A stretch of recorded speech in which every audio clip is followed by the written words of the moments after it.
বাংলাদেশ বনাম হংকং এই ম্যাচটা আবারও হতে চলেছে। তবে এখানেই ক্ষান্ত নয়, রেফারিকে গুনতে হবে জরিমানা। খেলা শেষ হওয়ার পরেও কেন শেষ করলেন না, এটা নিয়ে আজকের ভিডিওর আলোচনা। তবে চলুন বিস্তারিত দেখে নেওয়া যাক। হংকংয়ের বিপক্ষে ম্যাচের শুরুতে হামজা চৌধুরীর দুর্দান্ত গোল দিয়ে শুরু করবে, এটা কখনোই কল্পনা করতে পারেনি। ম্যাচের 12তম মিনিটে ফয়সাল ফাহিমকে বাজেভাবেই আঘাত করে হংকং প্লেয়ার, আর সেখানেই ফাউল হয়ে যায়। ফ্রি কিক পেয়ে যায় বাংলাদেশ। দুর্দান্ত শটে হামজা চৌধুরীর গোল হজম করতে হয় প্রতিপক্ষ শক্তিশালী দল হংকংকে।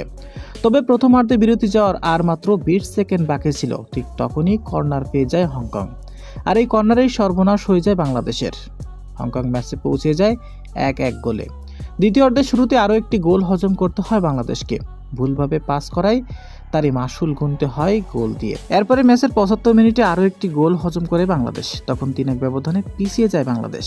ম্যাচের 83 মিনিটে হংকং সমিচ্ছমকে ফাউল করে বসে। ফ্রি কিকটা নিয়েছিল জামাল ভুঁইয়া। অধিনায়কের দুর্দান্ত ফ্রি কিকে গোল করে বসে মুরসালিন, আর সেখানে বাংলাদেশ আরও 1 গোল এগিয়ে যায়। ব্যবধানটা তখন 3-2। এরপরে শেষ সময় বাঁশি বাজার আগেই বাংলাদেশ দেখিয়ে দিল আরও একটি চমক। দারুণ একটি হেডারে গোল করে সমিচ্ছম। ঠিক সে সময় গ্যালারিতে সবাই যেন একটি স্বস্তির নিঃশ্বাস পেয়েছিল। উত্তেজনাটা বসে কাটাতে পারেনি সে সময় বাংলাদেশ হেড কোচ হ্যাভিরিয়ার কাবরেরা। উল্লেখ্য যে আজকের ম্যাচে মাত্র 9 মিনিট এক্সট্রা টাইম দেওয়া হয়েছিল। তবে এই 9 মিনিটের মধ্যে কোনো রকম সমস্যা দেখা যায়নি, যার কারণে 2 মিনিট এক্সট্রা দিতে হবে। কিন্তু 102তম মিনিট তবুও বাঁশি দিচ্ছে না রেফারি। বাঁশি দেওয়ার ঠিক 2 সেকেন্ড আগেই আরও একটি গোল করে বসে হংকং প্লেয়ার, এবং সেই সঙ্গে সঙ্গে বাংলাদেশ পিছিয়ে যায় 3-4 গোলে। তবে সে সময় মাঠের মধ্যে রেফারিকে বারবার টাইমের দিকে লক্ষ্য করছিল। সে সময় হামজা চৌধুরী এবং আরও একটি প্লেয়ার রেফারিকে বারবার বলছিল, খেলা শেষ হওয়ার কথা, আপনি কেন বাঁশি দিলেন না।